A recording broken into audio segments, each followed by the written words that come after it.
Donc, voilà, on va continuer sur le fonctionnement de la récursivité.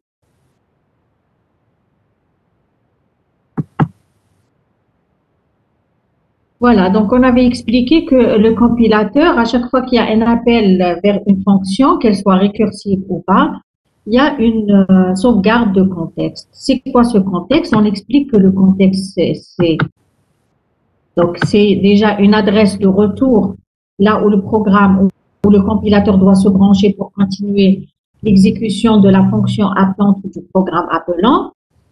Il y a des variables des valeurs de variables locales qu'il faut sauvegarder, des paramètres, des valeurs de paramètres qu'il faut sauvegarder pour continuer à exécuter le reste du programme de manière cohérente.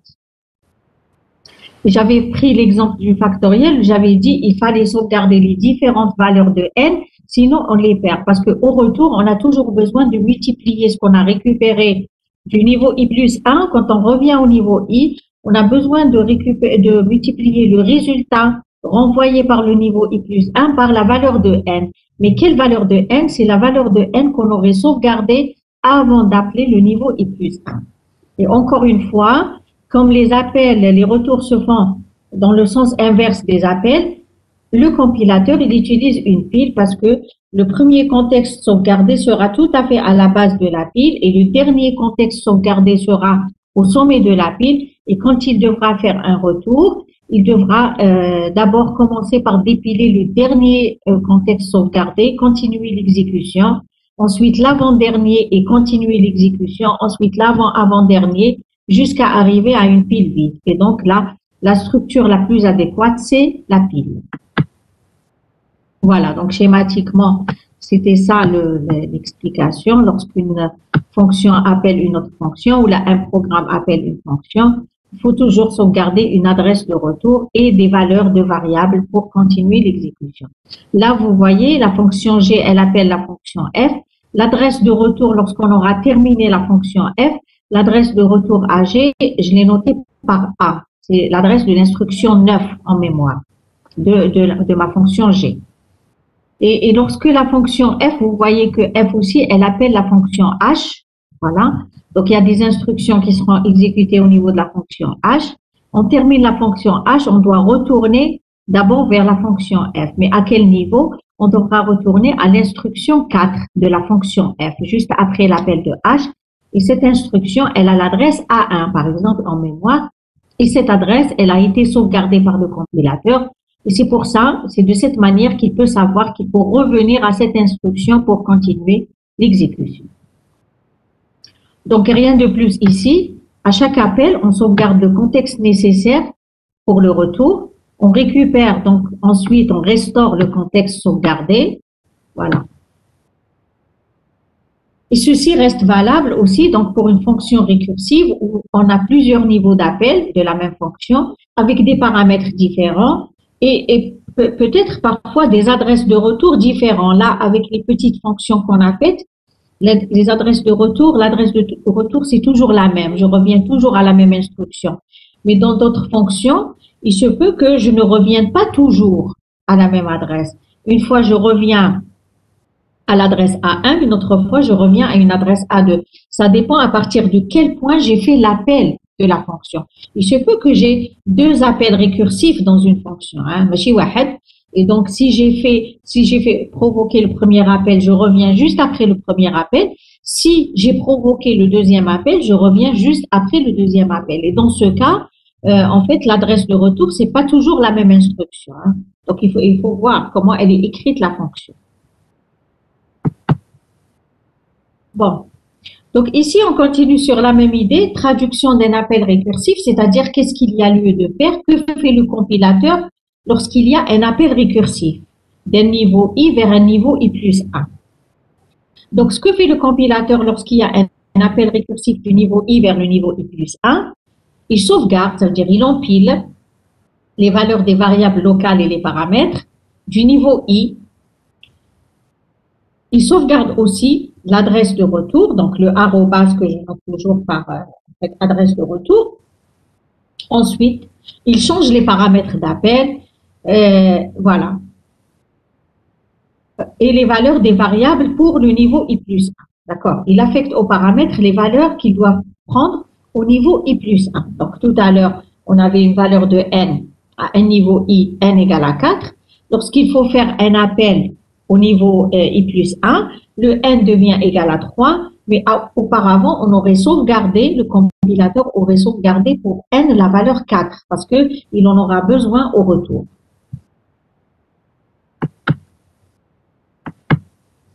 La traduction d'un retour, ça veut dire que fait le compilateur lorsque il y a un retour du niveau I plus 1 vers le niveau I.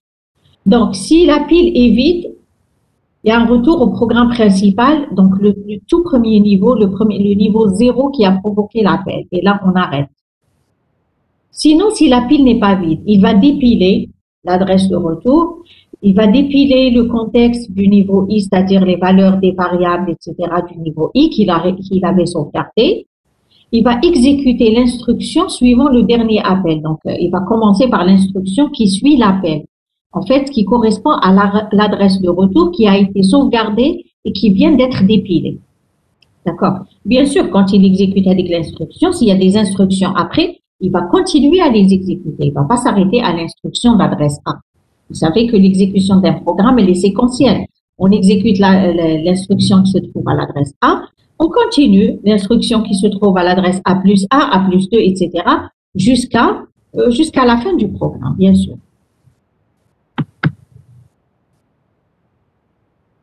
Voilà, donc on va prendre un exemple pour illustrer ce fonctionnement de la récursivité en utilisant l'API. Alors, l'exemple que j'ai pris ici, c'est la décomposition d'un nombre à l'écran. D'accord? Donc, je prends un nombre, d'accord? Je vais l'afficher chiffre par chiffre à l'écran. D'accord? Je prends par exemple le nombre, par exemple, n égale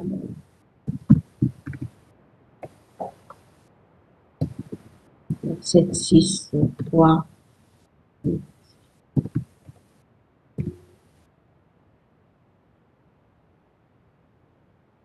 Voilà, si n est, je devrais l'afficher comme ça, 7, 6, ensuite 3, ensuite 8, 1 et 9. Voilà. Je devrais l'afficher chiffre par chiffre à l'écran. Donc, je ne vais pas sauvegarder quelque part, je vais juste l'afficher. OK? Donc, ici, pour afficher, pour décomposer le nombre et l'afficher, on a déjà vu, je pense, cet exercice, soit la décomposition en binaire ou là, la décomposition en décimale. Là, c'est une décomposition en décimale. Hein. Donc, on va procéder par des divisions successives de n par 10. Mais nous, ce qui nous intéresse, en fait, notre résultat, c'est le modulo. D'accord? Pour avoir la valeur 9, je fais n modulo 10. Je vais obtenir le chiffre 9. D'accord? Mais ce n'est pas le premier qu'il faudra afficher. Le 9, ce n'est pas le premier qu'il faudra afficher. Parce que si je prends aussitôt le modulo et je l'affiche, je vais avoir le nombre inversé. Hein. Je vais avoir le 1, ensuite le 9, ensuite le 1, ensuite le 8, etc. Ce n'est pas ce que je veux. Je veux un affichage dans l'ordre 7, 6, 3, 8, 1 et 9.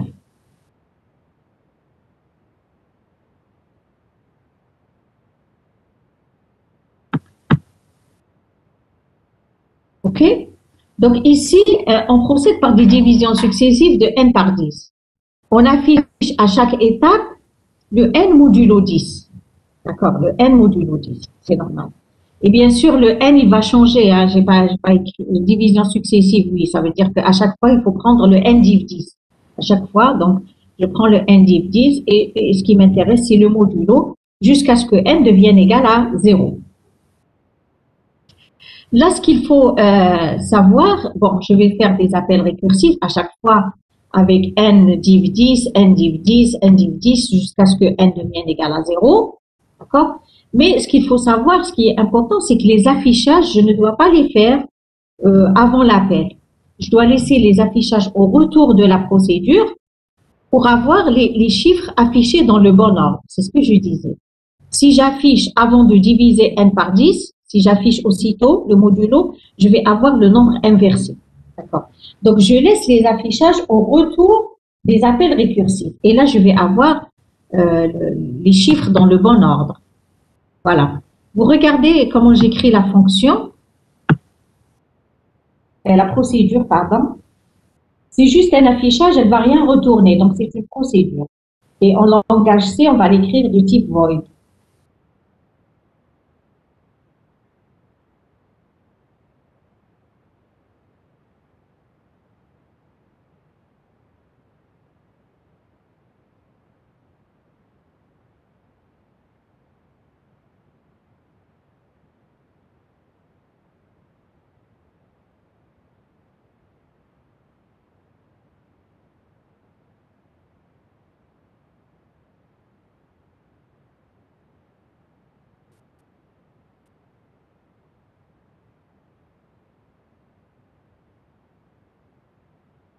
Madame, Oui, mais comme ça, elle va oui. pas afficher le premier nombre. كيفاش elle ne va pas afficher? Le premier nombre, par exemple, euh, l'année 2021. Le 1 marche Elle affiché. ne va pas afficher quoi? Elle ne va pas afficher le 1. Oui. Tu es sûr? Non, mon Regarde cher. comment elle s'exécute. Attends, n égale 2021. Est-ce que n est supérieur à 10? Oui. D'accord, oui. N est supérieur à 10. Donc, on va faire 1 égale à n div 10 et appeler la fonction. Oui. Quand on appelle la fonction. Donc, Euh,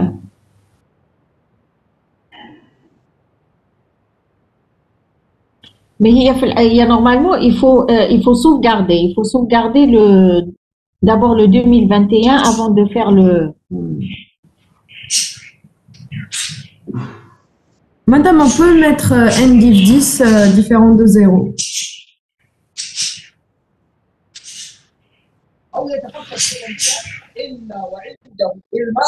Non, regardez, hein, si je l'écris autrement, hein, c'est l'affectation qui dérange. Hein. Si je l'écris décamp n div 10 directement. Regardez, si je l'écris décamp n div 10, c'est l'affectation qui dérange. Je vais l'écrire dans le chat. Hein. Donc, si n supérieur à 10, et on va voir ce que ça va donner. Hein.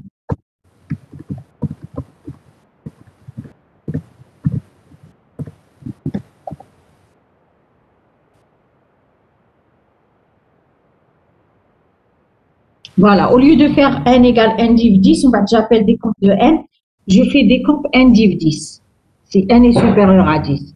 Donc, regardez, 2021, si je prends n égale 2021. D'accord. Je vais avoir, je vais trouver n supérieur à 10, oui. Je vais appeler décamp n div 10. Mais avant d'appeler décamp n div 10, normalement, je devrais empiler. C'est pas moi qui empile, hein, c'est le compilateur qui empile la valeur 2021 avant de la changer. D'accord. Donc, on empile la valeur 2021. D'accord. Et on appelle donc décamp avec 202. Donc, n div 10. D'accord. On appelle décamp avec 202. La même chose. On va trouver que c'est supérieur à 10. On va appeler décamp de n div 10, mais avant d'appeler, on va sauvegarder 202. Donc, on va empiler 202. D'accord. Et on va appeler décamp une autre fois avec 20.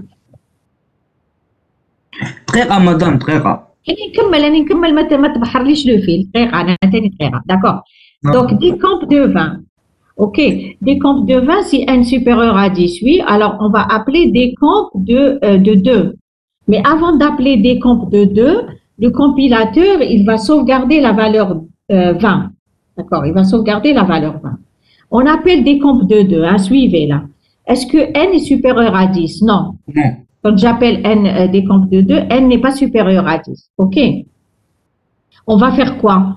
Pour ce niveau, on va directement faire écrire 2 mod 10. On exécute l'instruction. D'accord. On ne rentre pas dans l'appel récursif, mais on exécute l'instruction écrire. Donc, on va afficher ce qui va donner à l'affichage la valeur 2. D'accord. On va afficher déjà la valeur 2. On a terminé le niveau HADA, le dernier niveau qui n'a pas provoqué d'appel récursif. On fait quoi? On fait des retours. D'accord. Les retours, il va trouver des choses dans la pile. Si vous regardez ce que j'ai empilé moi, alors j'ai empilé normalement 2021, j'ai empilé 202, j'ai empilé 20. Donc il va commencer par dépiler 20. D'accord. Au retour, il fait des dépilements. Dépiler la valeur 20 pour aller faire l'instruction écrire, parce que il y a l'instruction qui suit l'appel récursif. Il y a l'instruction d'adresse A. Donc il va aller faire écrire 20 mode 10. 20 mode 10, c'est 0. Donc, il va afficher quoi? Il va afficher, alors, le 20 mode 10.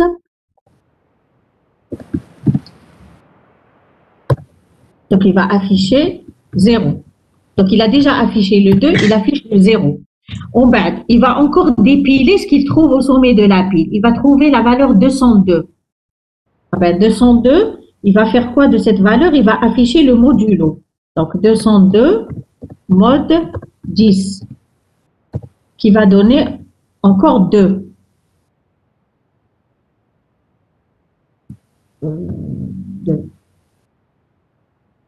OK?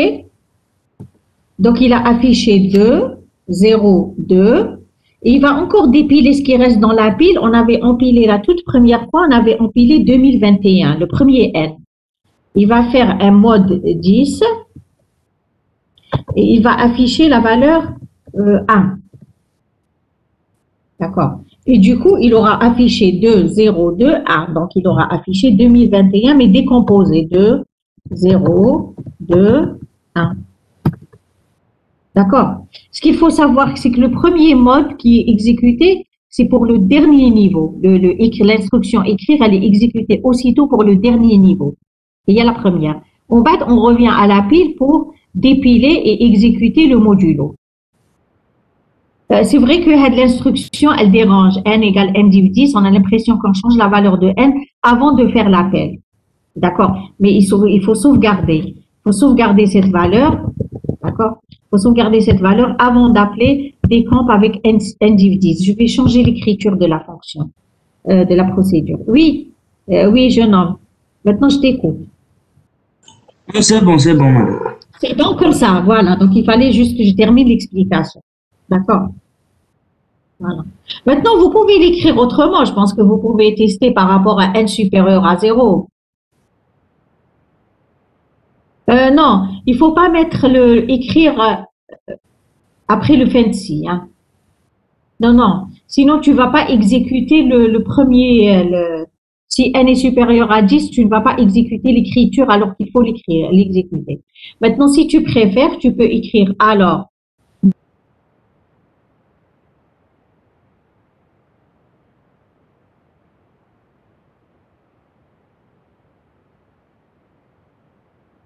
Ça, hein, c'est bon, ce qui vient de comment. Allez. La complexité, madame.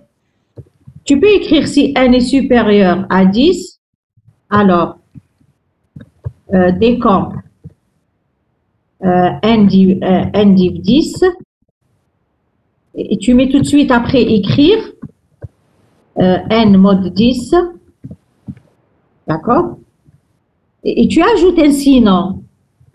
Tu ajoutes un sinon pour faire directement écrire. Ça veut dire si tu ne rentres pas dans l'appel récursif, tu fais quand même l'écriture, n mode 10. Sinon, tu auras un chiffre qui ne sera pas écrit.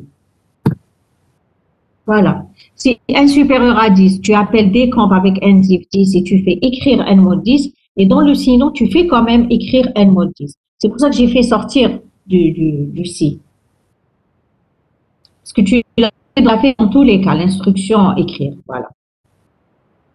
Est-ce que c'est compris comment elle fonctionne cette procédure? D'accord. Donc, à chaque fois, normalement, avant d'appeler le décamp avec n div 10, je vais enlever cette affectation parce qu'elle fausse les choses. Avant d'appeler n div 10, on sauvegarde le n. Et après, on passe à n égale à n sur 10, n div 10, on va donc rappel avec le n div 10. OK. Donc, voilà comment elle va fonctionner cette procédure.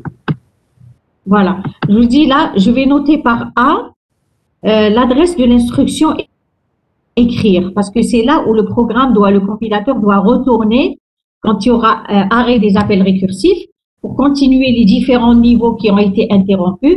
Il y a l'adresse de retour. Donc, instruction à exécuter au retour, on note par A l'adresse de retour. C'est l'adresse de cette instruction en mémoire. Voilà, donc vous regardez s'il vous plaît sur un exemple, n égale n258, 1258. Voilà, donc vous regardez comment on fait les appels et qu'est-ce qu'on empile, qu'est-ce qu'on dépile. Et les états de la pile à chaque niveau.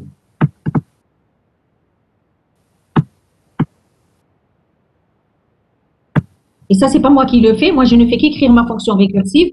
C'est ce que fait le compilateur pour traduire votre fonction récursive et l'exécuter correctement.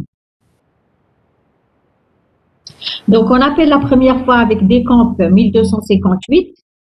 Comme il y a lieu d'appeler decamp avec 125, on empile d'abord n égale 1258 et on empile l'adresse A. Donc, voilà, je suis en train de les empiler en même temps. 1258 avec l'adresse de retour A. Après, je vais exécuter donc decamp 125. La même chose, je ne suis pas arrivée à la condition d'arrêt. Je vais empiler, pour appeler decamp 12, je vais empiler d'abord 125 avec l'adresse de retour. D'accord, 125 avec l'adresse de retour et j'appelle decamp 12. D'accord. Decamp 12 est toujours supérieur à 10. Donc, j'empile n égale à 12 avec l'adresse de retour et j'appelle decamp 1. Quand j'appelle decamp 1, c'est l'arrêt de la récursivité, d'accord, parce que c'est pas supérieur à 10. D'accord. Donc, qu'est-ce que je fais? J'affiche le modulo, je prends ce n et j'exécute l'instruction écrire. Donc, j'affiche déjà le 1. D'accord, le 1 modulo 10, ça donne 1. Après, je dois revenir en arrière pour dépiler ce qu'il y a dans la pile et continuer les différents niveaux qui ont été interrompus. Comment je vais dépiler? Je vais dépiler d'abord le 12 avec l'adresse de retour, c'est la même instruction. Et je vais exécuter n modulo 10. Je vais exécuter 12 modulo 10, ça va donner 2. D'accord, donc j'ai affiché le 1, je vais afficher le 2. Je reviens en arrière, je vais dépiler le 125 et je vais exécuter le modulo avec la valeur 125. Ça va me donner 5. Donc, je vais afficher le 5. Donc, suivez, j'ai affiché le 1, ensuite le 2, ensuite le 5. Et je reviens encore en arrière.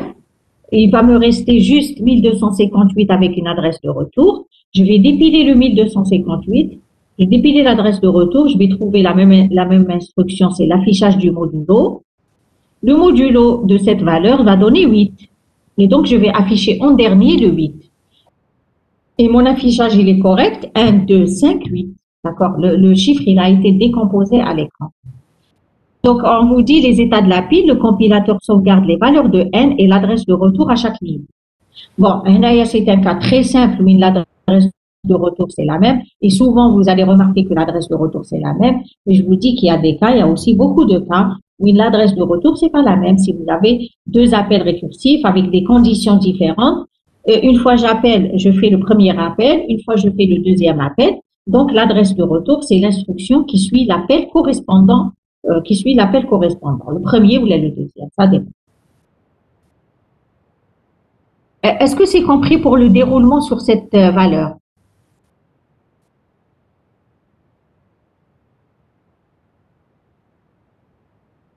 Voilà. Donc, globalement, il faut retenir que le compilateur, il gère une pile, hein, pour les appels imbriqués de fonctions, n'importe lesquels, et spécialement aussi les appels imbriqués de fonctions récursives. Avant de changer les valeurs des paramètres ou la variable locale là, il va les sauvegarder, comme ça au retour, il va les retrouver pour continuer une exécution des niveaux de fonction et avoir des résultats corrects. Parce que si on ne sauvegarde pas, on va revenir avec n égale à 1 et on va tout faire avec n égale à 1. Par exemple, dans ce cas, si vous ne sauvegardez pas les valeurs de n, vous allez avoir un affichage 1, 1, 1, 1. Voilà, parce que c'est la seule valeur de n que vous avez. Vous avez compris?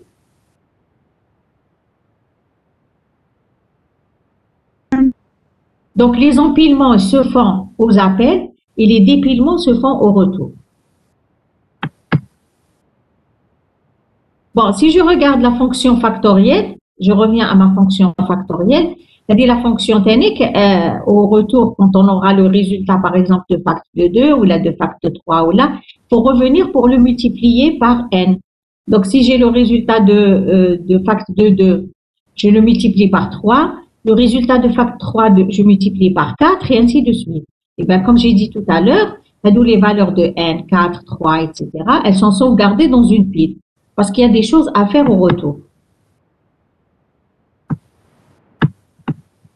Voilà, donc là, c'est la diapo qu'on a vue tout à l'heure, les différents appels et les différents retours où on fait la multiplication. Sauf que là, je montre un peu les états de la pile. Alors, l'adresse de retour, si je l'ai bien noté ici, donc c'est l'adresse de l'instruction qui fait la multiplication. D'accord? Donc là, c'est l'adresse de l'instruction qui fait la multiplication pour faire. Ce qu'il faut savoir, c'est que lorsque votre programme il est transformé en code objet, indique la multiplication, c'est une seule instruction. Elle va être séparée du reste. Hein. Donc c'est vraiment l'adresse de la multiplication. D'accord? Bon, moi je l'ai noté quand je reviens pour faire la multiplication. Voilà. Donc ici, quand je veux me brancher, donc je fais un appel fact de 4. Quand je veux me brancher pour faire un appel à fact de 3, le compilateur, il va sauvegarder la valeur 4 avec l'adresse de retour. Fact de 4, elle va provoquer un appel à fact de 2. D'accord? Et bien là aussi, il faut sauvegarder la valeur actuelle de n qui est égale à 3 avec une adresse de retour, c'est toujours la même. Fact de 1. Donc, appel à fact de 1, il faut sauvegarder la valeur 2 pour n avec l'adresse de retour. Et l'appel à fact de 0, il va provoquer aussi une sauvegarde, d'accord, de la valeur 1 avec l'adresse de retour. Au retour, donc, il faut dépiler le 1 et faire une fois fact de 0. Ensuite, il faut dépiler le 2 pour faire 2 fois fact de 1. Ensuite, il faudra dépiler le 3 pour faire 3 fois fact de 2. Et ensuite, il faut dépiler le 4 pour faire 4 fois fact de 3. Donc, voilà, c'est comme ça. Donc, ici, c'était un cas très simple où j'ai une seule valeur à sauvegarder à chaque niveau et c'est là toujours la même adresse de retour.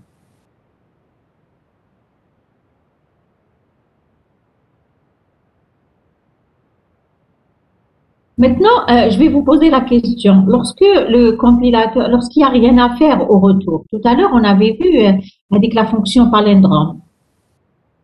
La fonction palindrome, qu'est-ce qu'on va sauvegarder? Le compilateur, qu'est-ce qu'il va sauvegarder?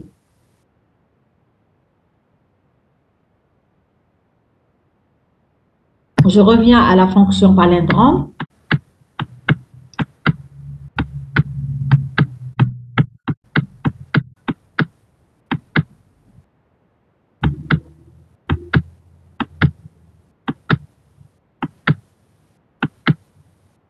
Voilà. Alors, la fonction palindrome.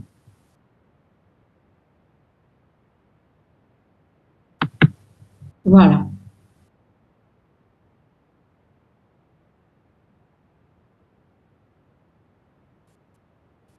En fait, c'est une fonction où le compilateur ne va rien sauvegarder. D'accord? Parce que après l'appel récursif, il n'y a rien à faire. Non, il ne va pas sauvegarder début et fin. Pourquoi? Parce que au retour, il ne va pas utiliser début et fin. Il n'y a pas d'instruction après l'appel récursif qui va utiliser les variables début et fin. Donc, le compilateur, qu'est-ce qu'il fait? S'il n'a pas besoin de sauvegarder, s'il n'y a rien après l'appel récursif, il ne sauvegarde pas. D'accord? Il ne sauvegarde pas les valeurs des paramètres ou des variables. OK. Voilà. Donc, s'il y a des instructions à exécuter au retour, il va utiliser la pile pour sauvegarder, pour les utiliser au retour, parce qu'il aura besoin de ces valeurs. Mais s'il n'y a rien à exécuter au retour, il ne va pas sauvegarder. Ça ne sert à rien de sauvegarder, empiler et dépiler pour rien, s'il les utilise pas. D'accord? C'est le cas de récursivité à droite. Après, on va voir la récursivité terminale ou la récursivité à droite. Quand en fait le compilateur n'a pas besoin d'utiliser la pile pour sauvegarder quoi que ce soit, si après l'appel récursif, mais qu'elle donc il n'aura rien à exécuter. D'accord?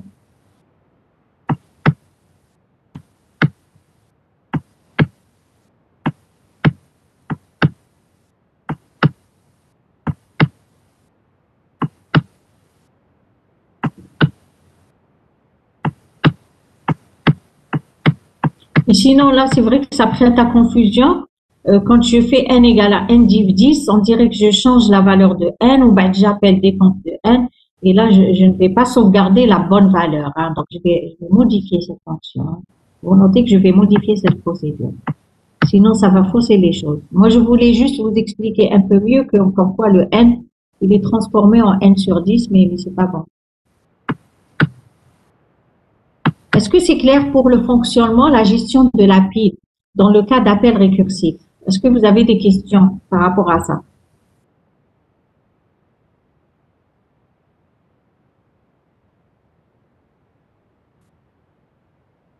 Allô, est-ce qu'il y a des questions?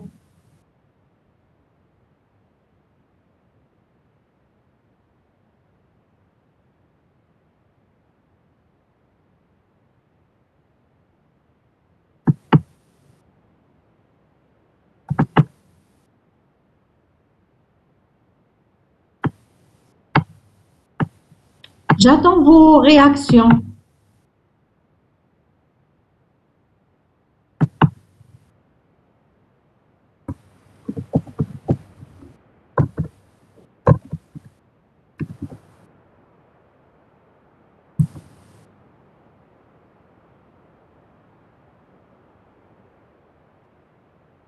C'est bon, madame. Pour moi, C'est non, bon. madame. D'accord. Donc, voilà, normalement, on aura l'occasion de revoir ça dans les exercices. D'accord. Surtout lorsqu'on fera la transformation de fonctions récursives en fonctions itératives, on verra bien l'utilisation de la pile. Hein. D'accord. Voilà. Ok, donc on va faire peut-être quelques petits exercices, un ou deux, et on va s'arrêter. Hein. Bon.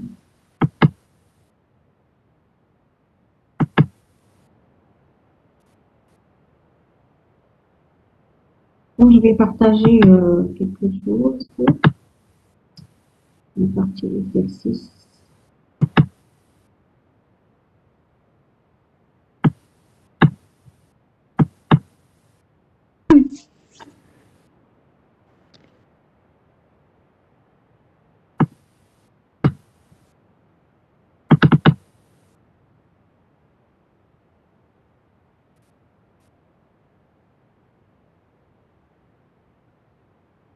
Bon, je vais quand même aller sur un exercice de récursivité. Je pense que je l'ai mis ici à la fin. On va dire revient à la fin. Continuer sur le même ordre d'idée.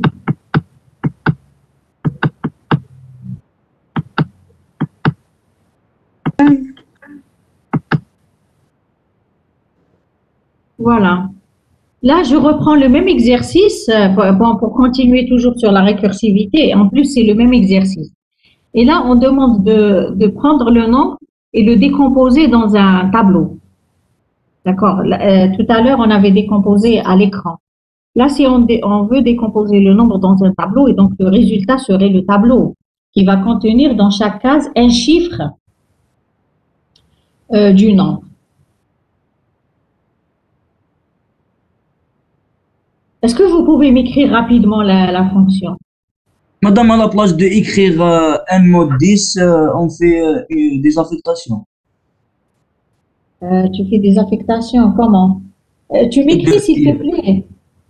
Oui, Ok. tu vas faire des affectations, c'est sûr, tu vas faire des affectations. Mais il y a des choses qui changent. Hein. C'est le même exercice, mais quand tu veux l'écrire, il y a des choses qui changent. Ok. C'est-à-dire même au niveau des paramètres, il y a des choses qui vont changer.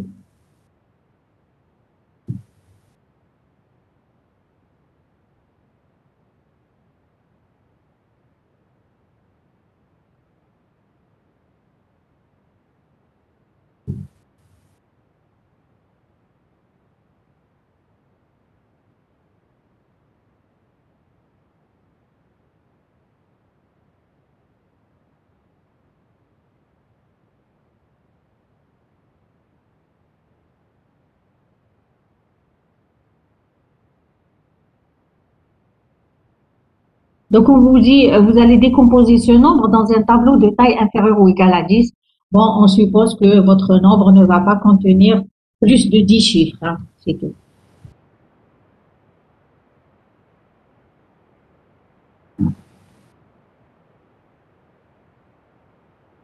Et là, je vous donne des indications au niveau de la méthode. Normalement, il suffit après d'écrire, c'est tout, hein.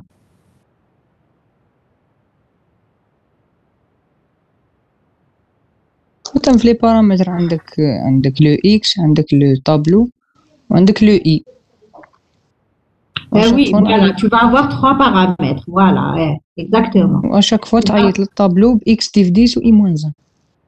Exactement, voilà. À chaque fois, tu changes la valeur de x qui devient x sur x div 10 et l'indice i-1. Pourquoi i-1? Madame, parce que i initialement est égal à 9. Donc à chaque fois لازم نهبط case بالطابلو باش نعمر la case جديدة. Je fais le premier modulo, je le mets dans la dernière case. Le premier résultat du reste de la division par 10, je suis obligée de le mettre dans la dernière case du tableau. Sinon, je vais avoir un nombre clos. D'accord? C'est ça. Donc نبدا من الاخر ونجي هابط حتى للزيرو. Voilà, c'est ça. Voilà, donc l'idée, c'est déjà une procédure. La procédure, elle va avoir 3 paramètres. Elle va avoir le tableau.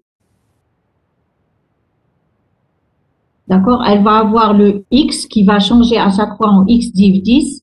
Et elle va avoir l'indice i qui commence à 9 et à chaque fois, chaque appel récursif, il sera décrémenté de 1. Je vais regarder ce que vous avez écrit.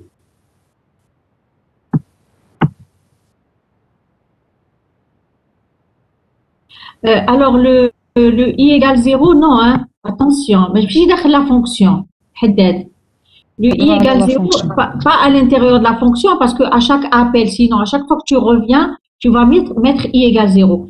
Attention aux initialisations dans les fonctions récursives. On n'initialise pas dans la fonction récursive.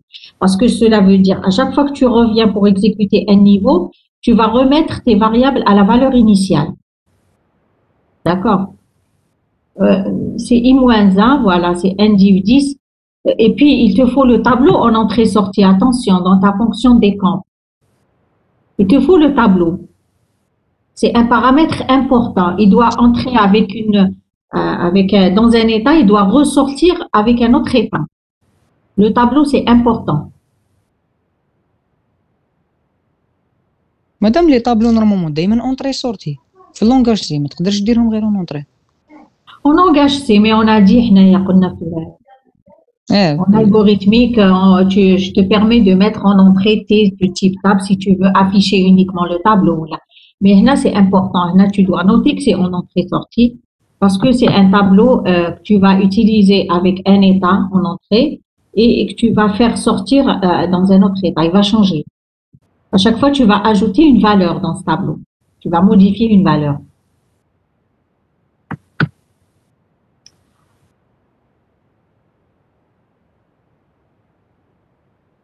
Voilà, donc la fonction décompose, c'est le même principe. J'ai oublié le fancy. Donc, en entrée-sortie, mon tableau de type table, et là, le type table, je l'aurais déclaré comme un tableau de 10 cases d'entier. En entrée, j'ai le X et en entrée, j'ai le I. OK? Donc, T2I égale X mod 10. Si x div 10 différent de 0, alors j'appelle décompose avec x div 10 et i-1. D'accord, donc je rappelle la fonction et quand je la rappelle, je reviens pour faire t de i égale x mod 10 et je vais vérifier est-ce que x div 10 est différent de 0 et je rappelle encore décompose et ainsi de suite. L'essentiel, les paramètres qui vont changer, c'est le x et le i. D'accord. Et le tableau, il est en entrée-sortie. Le tableau aussi, il va changer. D'accord.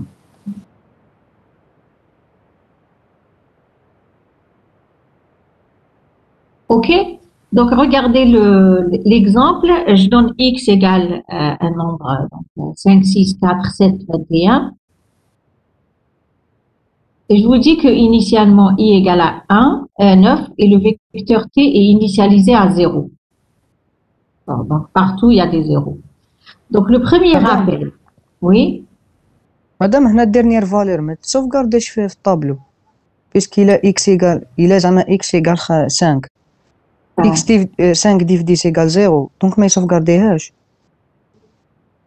donc normalement sinon Non, non, mais tu auras fait déjà le modulo, attention. Hein. Tu auras calculé le modulo.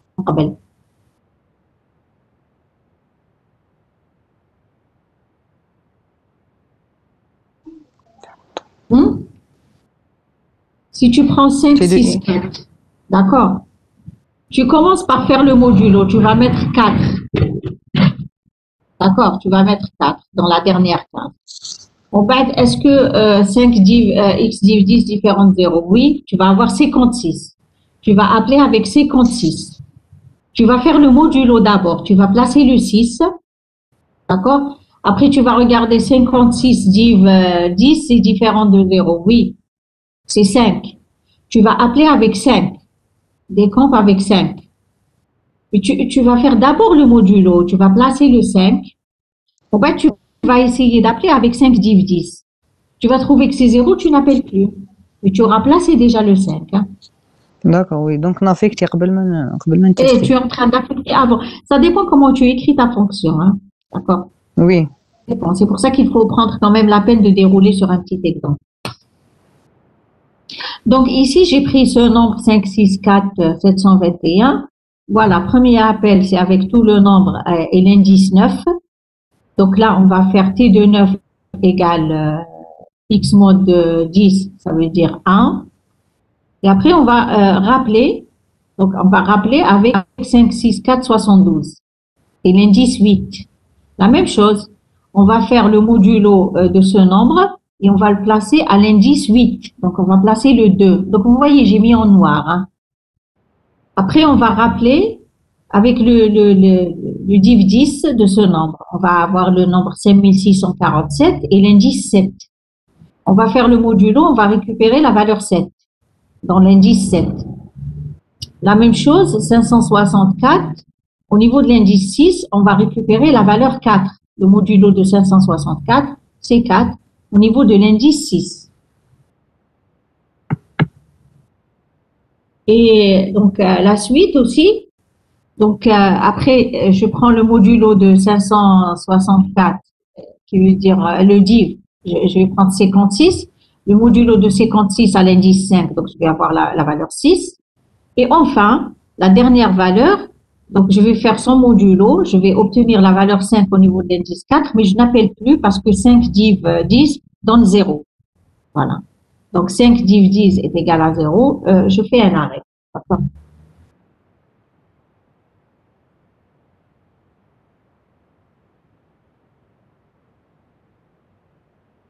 Tu ajoutes la condition sur quoi? Sur i. C'est-à-dire tu as peur de dépasser, d'avoir un i négatif. De dépasser oui, le nombre de... Oui, bon, là, je suppose, j'ai dit au début, on suppose que le nombre, il comporte au maximum 10 chiffres. D'accord? Mais ça dépend. Hein, tu peux contrôler ça autrement. Parce qu'en exécution, par exemple, le int, il faut voir le int. Sur combien le int, c'est par exemple, il s'écrit sur 4 octets. Il faut voir la plus grande valeur du int. D'accord? Et tu vas avoir le chiffre, le nombre de chiffres. D'accord? Et tu vas prévoir un tableau qui va pouvoir, donc, qui pourra contenir tous les chiffres de ton nombre. Tu peux contrôler autrement. D'accord? Donc là, on a supposé que le nombre ne dépasse pas 10 chiffres. C'est clair? Donc là, est-ce qu'il y a lieu de sauvegarder quelque chose dans une pile pour le fonctionnement de la récursivité?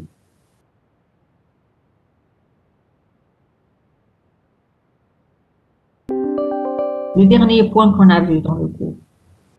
Est-ce qu'il y a lieu de gérer une pile ici pour sauvegarder des adresses de retour, sauvegarder des valeurs de variables pour les récupérer au retour?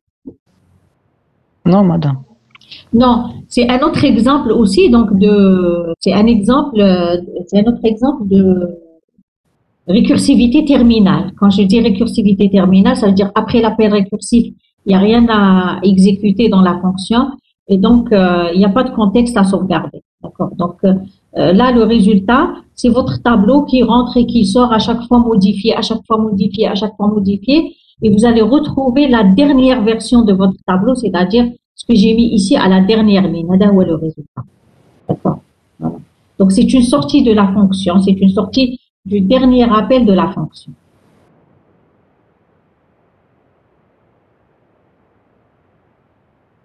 C'est clair, c'est bon?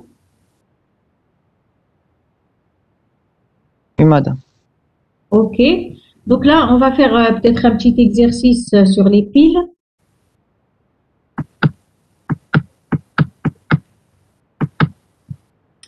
Voilà. Donc, je prends, la dernière fois, on avait pris un exercice, une pile de dates, une pile d'éléments de type date, jour, mois, année. Hein. Et là, donc, il fallait vérifier, donc, il fallait écrire une fonction date. On avait écrit, hein, qui compare deux dates. Elle retourne 1, 0, moins 1. 1 si la première date est supérieure, moins 1 si la première date est inférieure, et 0 si les deux dates sont égales. Après, on vous a dit, voilà, vous avez une pile qui contient des dates, et vous devez dire, est-ce que la pile est triée? Elle contient des dates dans le bon ordre. Il fallait utiliser la fonction compare. Il fallait appeler la fonction compare qui compare à chaque fois deux éléments consécutifs. Et si elle retourne à chaque fois donc un 1 ou la 1, voilà, donc ça dépend. Un moins 1. Si elle retourne un moins 1, la fonction, ça veut dire que c'est dans le bon ordre. Dès qu'on trouve deux éléments qui sont dans le mauvais ordre, c'est-à-dire une date supérieure qui se trouve avant une date inférieure, il faut dire que la pile n'est pas triée, il faut arrêter la vérification. C'est la vérification d'une pile triée.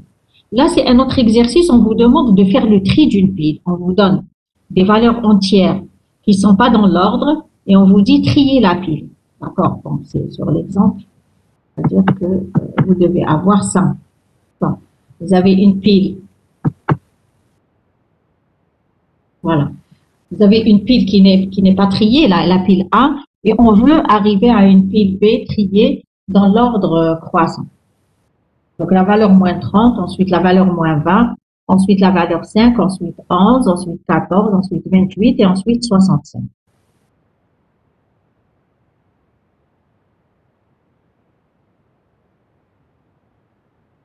Est-ce que vous avez une idée du tri d'une pile, une idée simple pour trier une pile? Bon, il faut dérouler le tri de tableau. Mais est-ce que vous pouvez imaginer comment faire le tri d'une pile?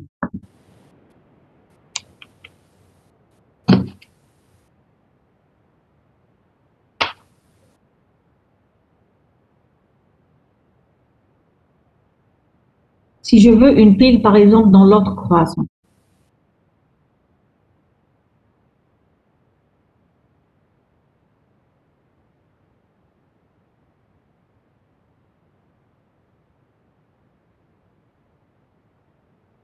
Ne me donnez pas l'algorithme, dites-moi intuitivement, Hagda, de manière informelle, comment vous pouvez procéder pour trier une pile.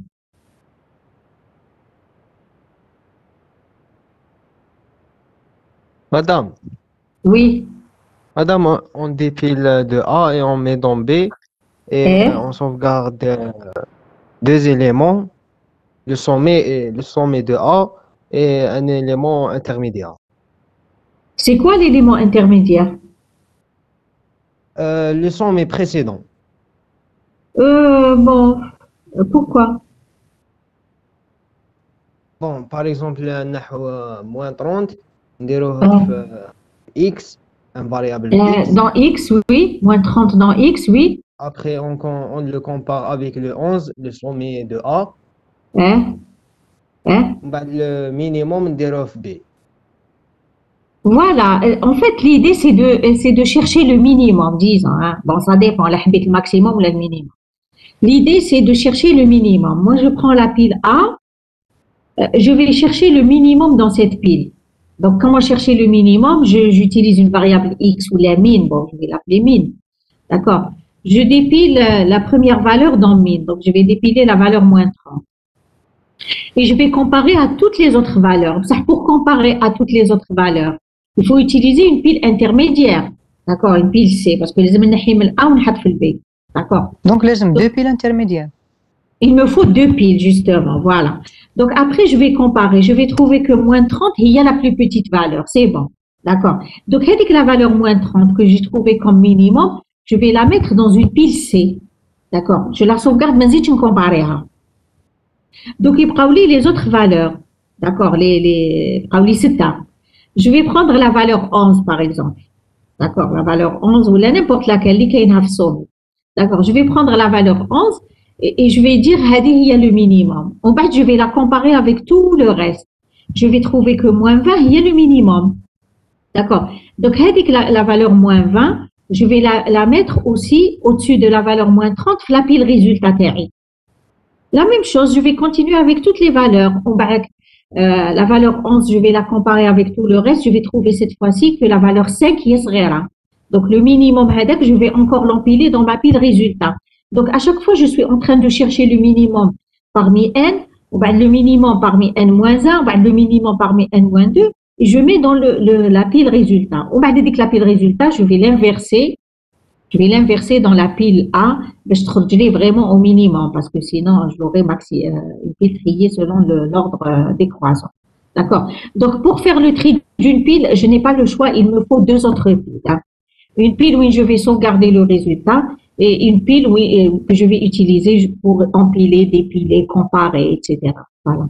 Donc, c'est l'idée triviale. L'idée triviale, c'est le tri par sélection. Oui, à chaque fois, je cherche un minimum et je le place dans la pile résultat, ou là, je cherche un maximum et je le place dans la pile résultat. D'accord.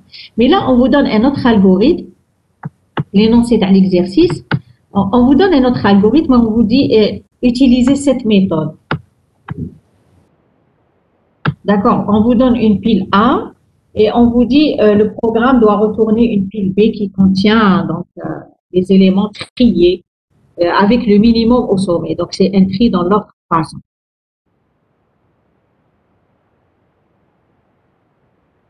Bon, voici la méthode. Donc, on vous dit l'algorithme est le suivant. On utilise une pile C initialisée à vide. Au début, elle est vide.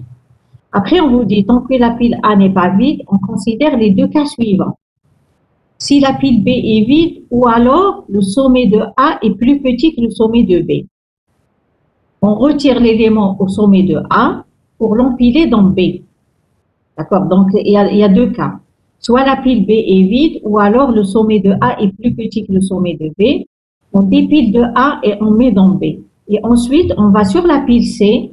Tout ce qu'il y a dans C, on le remet dans B. On dépile de C et on met dans B. Sinon, ça veut dire que la pile B n'est pas vide et le sommet de A n'est pas plus petit que le sommet de B. On déplace le sommet de B vers la pile C. On dépile de B et on met dans C. Donc, c'est ce qu'on appelle ici le tri par insertion. Essayez de m'écrire l'algorithme. Donc là, on vous a donné la méthode. Il faut juste écrire l'algorithme et essayer de dérouler pour voir que réellement, vous êtes en train de trier votre pile. Vous m'écrivez rapidement l'algorithme, s'il vous plaît.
Alors, quelqu'un pourrait nous écrire donc sa solution dans le chat. Là aussi, donc, on utilise la pile A initiale et deux autres piles intermédiaires. Hein.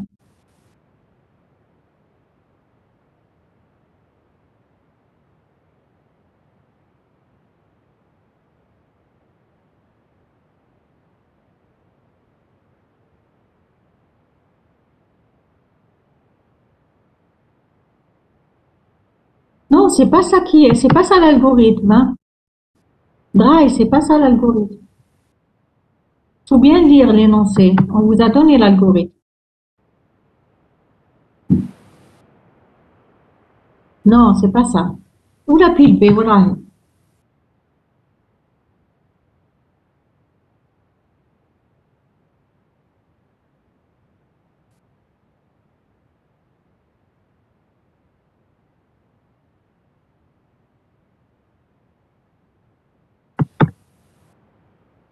Tant qu'un empile vide a à faire,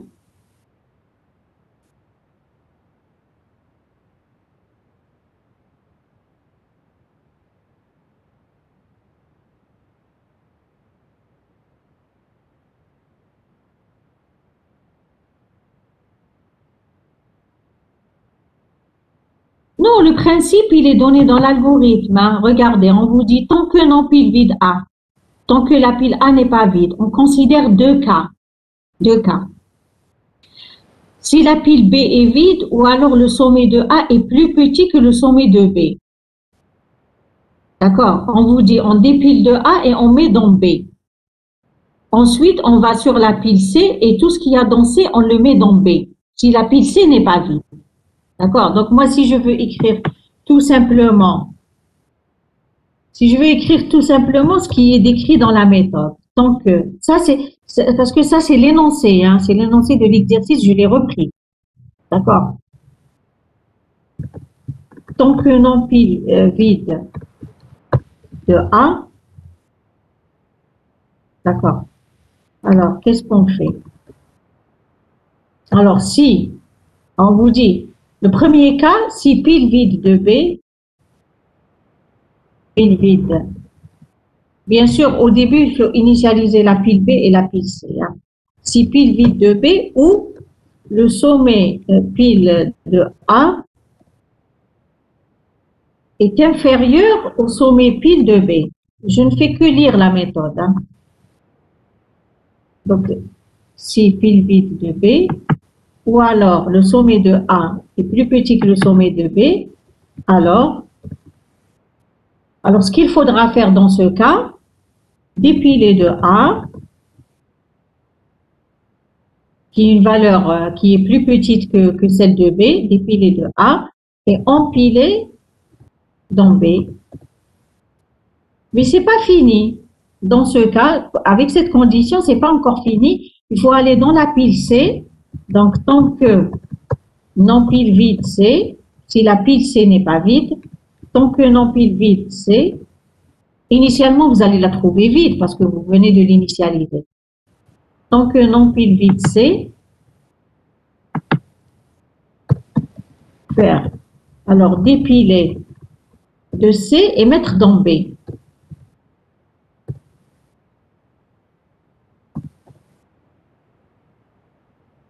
D'accord, on vous dit, si la pile C n'est pas vide, alors on retire tous les éléments de la pile C pour les mettre dans la pile B. C'est ce qu'on vous dit. Voilà. Donc tout ça, c'est dans la condition pile vide B ou sommet pile de A. D'accord. OK. Maintenant, l'autre condition, l'autre cas, on vous dit sinon, on déplace l'élément de B vers C. Sinon, dépiler de B et mettre dans C.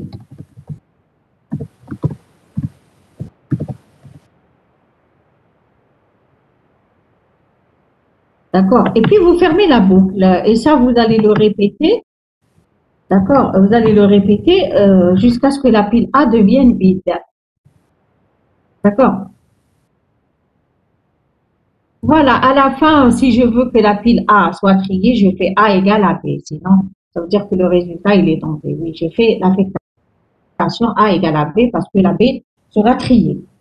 D'accord? Voilà. Donc là, c'est une autre manière de faire le tri. Mais en fait, c'est pour ça que j'ai posé la question tout à l'heure. L'algorithme le plus évident, c'est de chercher le minimum et le placer à la base. Ensuite, chercher le deuxième minimum parmi les éléments restants et le placer au-dessus. Ensuite, chercher le troisième minimum parmi les éléments restants et le placer au-dessus, etc. L'idée, elle est plus naturelle, d'accord. Mais cet algorithme aussi, il fonctionne, d'accord. Voilà. Donc voilà l'algorithme, le tri d'une pile. En entrée-sortie, je vais avoir la pile A qui rentre dans un état, sort dans un état trié. Oh, c'est B et C. Hein. Initialiser les piles B et C. Ça, c'est tellement quand on est fatigué, on écrit n'importe quoi. C'est initialiser les piles B et C. Hein. Ne regardez pas en haut, parce que c'est une bêtise. Initialiser A, c'est une bêtise. Alors, tant que l'empile vide A, si pile vide B, ou sommet pile A inférieur à sommet pile B. On dépile de A et on empile dans B. Après, on continue, tant que l'empile vide C, on dépile de C et on empile dans B. D'accord? C'est ce qu'on a écrit dans le chat. Sinon, je prends un élément, je le dépile de B et je l'empile dans C. Voilà. Et à la fin, bien sûr, c'est la pile B qui sera triée. Je vais faire A, je lui affecte B. Et bien, cet algorithme, normalement, vous devez prendre un exemple et vous essayez de le dérouler dessus, hein, pour voir que réellement, vous allez avoir votre pile B triée. Et vous pouvez aussi prendre le tri par sélection ou même le tri par bulle, là où vous comparez deux éléments, vous les permutez. D'accord? Vous pouvez prendre un autre algorithme et vous écrivez l'algorithme de tri d'une pile.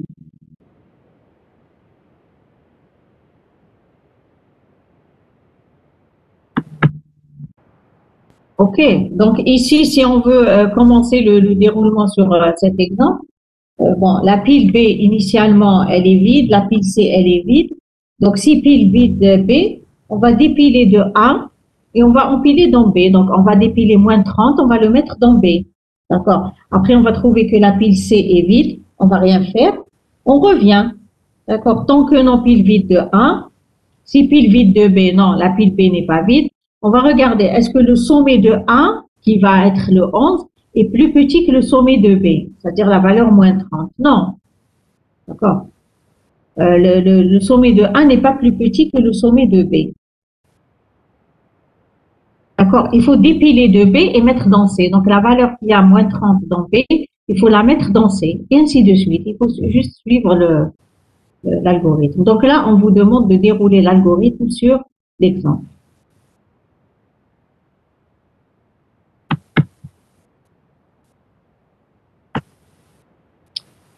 Là, je répète, c'est init pile B, init pile C. Hein. C'est B et C à l'intérieur, c'est pas A et B.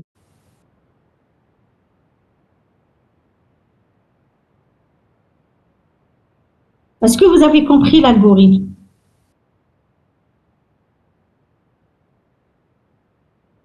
Voilà, donc prenez le soin de quand même de le dérouler et d'écrire un autre algorithme, comme on vient de discuter maintenant.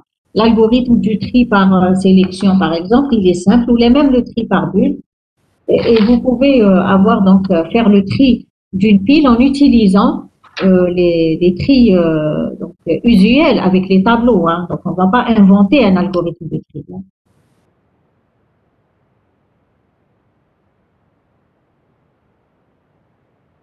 Voilà, donc si vous avez des questions, s'il vous plaît, vous les posez, sinon on va arrêter la séance.